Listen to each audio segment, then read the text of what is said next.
સદગુરુદેવ કી જય। નાથ પ્રભુના ગુણો, નાથ પ્રભુના ગુણાનુવાદની અંદરનો અત્યારનો જે આપણે મુદ્દો મધુરતા જોઈએ છીએ। હવે આપણે બે મુદ્દા જોવાના બાકી છે, એક મધુરતા અને પ્રાણબળ। બાકીના બધા ગુણો વિશે આપણે ચર્ચા કરી લીધી। તો સદગુરુદેવની જે મધુરતા, એનો જે ગુણ છે ગુરુદેવનો, એ માટે આપણે એમ કહી શકીએ કે બ્રહ્માનંદ વડે પરમ પ્રસન્ન એવા સમર્થ યોગીઓની, જ્ઞાનીઓની વાણીમાં અલૌકિક મધુરતા હોય છે। ને પ્રભુશ્રીની એટલે કે સદગુરુદેવની જે વાણીમાં તો ખૂબ જ મીઠાશ રહેલી હતી, એમાં ખૂબ જ મધુરતા હતી। એને સાંભળતા તો આપણા જે કહેવાય કે કર્ણ અને અંતઃકરણ ધરાય જ નહીં।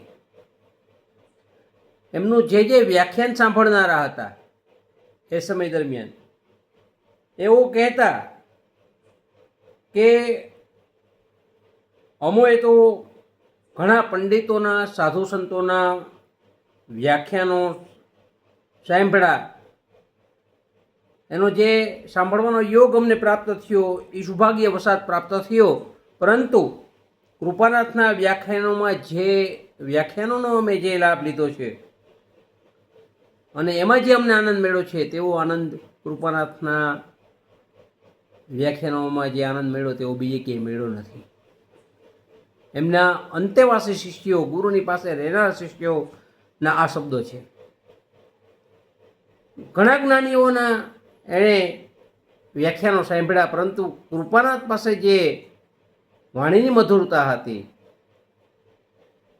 કે વચના અમૃતની મધુરતાશી શ્રવણો તૃપ્ત ન થાય રે।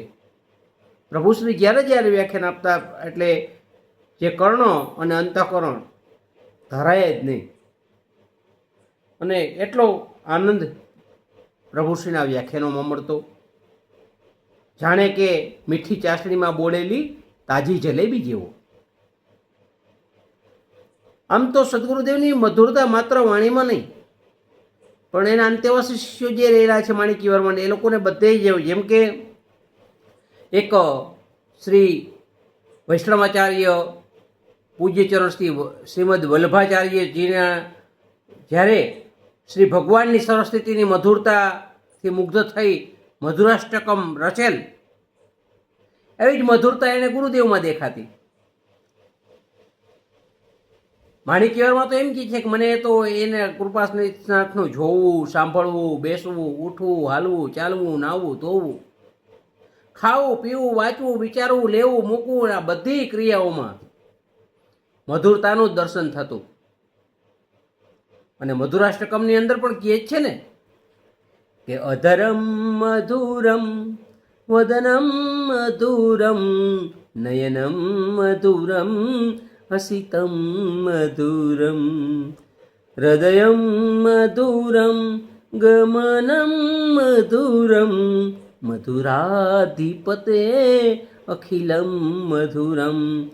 અધરમ હોઠ મધુર છે, વદનમ મુખ મધુર છે, નયન આંખો મધુર છે, હસિતમ મધુરમ હસે છે તે મધુર છે, હૃદય મધુર છે, ચાલવું મધુર છે, બધું જ મધુર છે। આવા મધુરાષ્ટકમની અંદર જે કહેવામાં આવે એની મધુરતાનું પુનઃ પાન કરીને આપણે પણ કૃપાનાથને કૃતાર્થ થવાની વાત છે।